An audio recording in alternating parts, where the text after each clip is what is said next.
Hi everyone!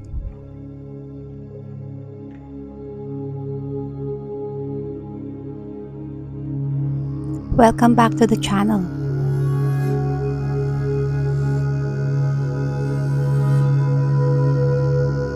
Tara, tuklasin natin ang mga nakakagulat na paniniwala sa kalusugan ng mga Pinoy.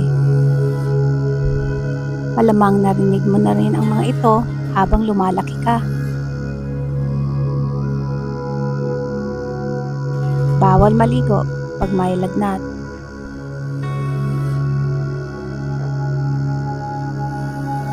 Huwag uminom ng malamig na tubig, lalala ang ubo mo. Bawal kumain ng mangga kapag may regla.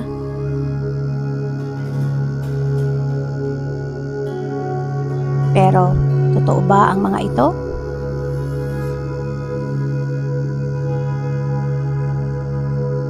O pinagpasa-pasa lamang?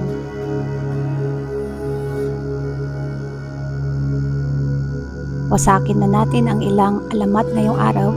Alamin natin kung ano talaga ang bawal at alin ang puro kwento lamang.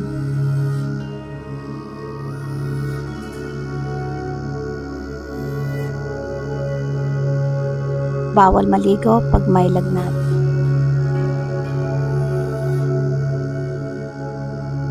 Ito yung tipong linya na agad tumatama sa Pinoy nostalgia. Maraming Pilipino ang naniniwala na ang pagligo habang may lagnat ay nagpapalala ng kondisyon.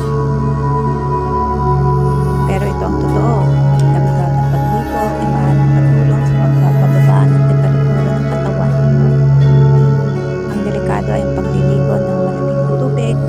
Maaaring itong magdulot ng panginginig at hindi komportable ang pakiramdam. Kaya oo, pwede kang maligo, iwasan lang ang sobrang init, sobrang lamig. At aminin na natin, mahalaga pa rin ang kalinisan kahit may sakit ka.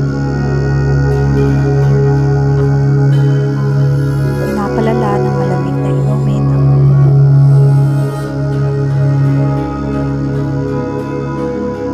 Huwag ka uminom ng malamig, lalala ang ubo mo. Pamilyar ba?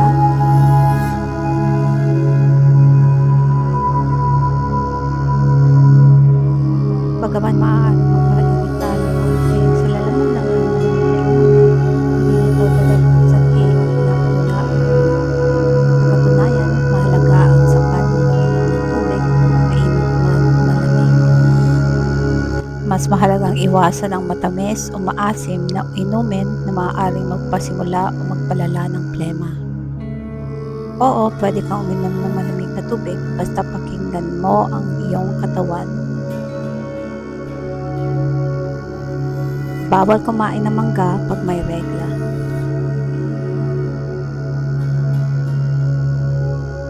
Ito ay kakaiba.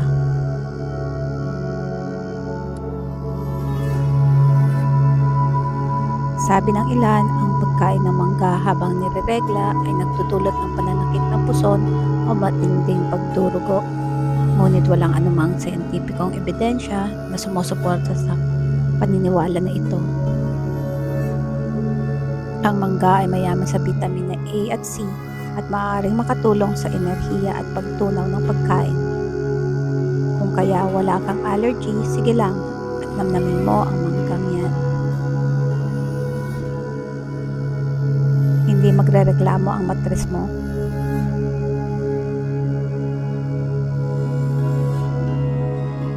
Bawal kumain ng maalat pag may sugat.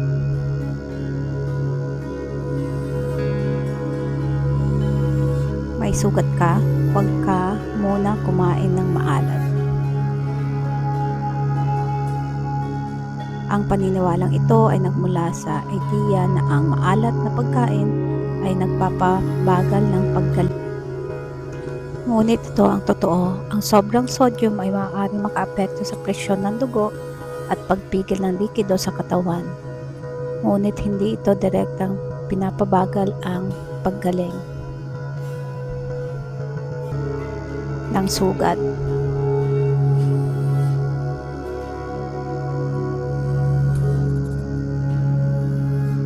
Mas mahalaga ang sapat na protina, zinc, vitamina C dahil tumutulong ang mga ito sa pag-ayos ng mga nasirang tissue sa katawan. Kaya oo, bawasan ang junk food pero hindi ang asin ang tunay na kontrabida. Bawal mag-ehersisyo pag may high blood.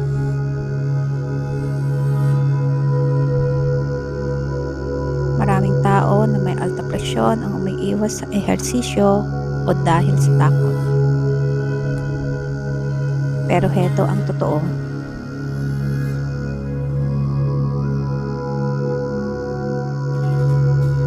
Regular, moderate exercise is one of the best ways to lower blood pressure.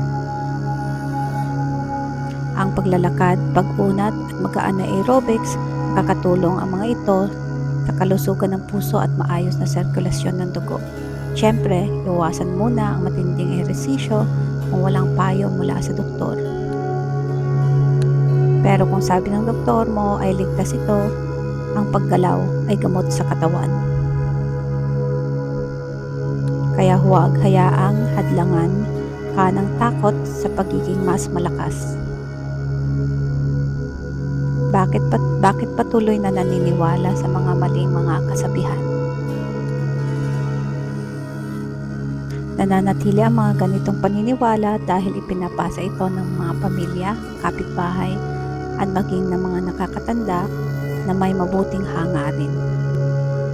At kahit may bahagyang katotohanan ang ilan, marami sa mga ito ay lipas na o maling na ipaliliwanag. Ang panganib.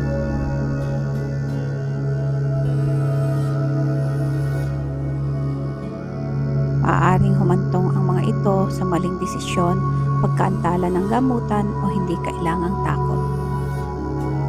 Kaya putulin na natin ang siklo gamit ang katotohanan, hindi takot. Kung nakatulong sa iyo ang video na ito para maibasag ang maling paniniwala, huwag kalimutang i-like, share at subscribe para sa mas marami pang kaalaman sa kalusugan. Mag-comment sa ibaba ano ang mga paniniwala sa kalusugan na kinalakihan mo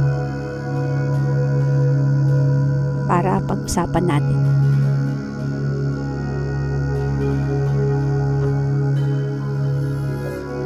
Mag-ingat sa iyong kalusugan at magkita-kita tayo sa susunod na video.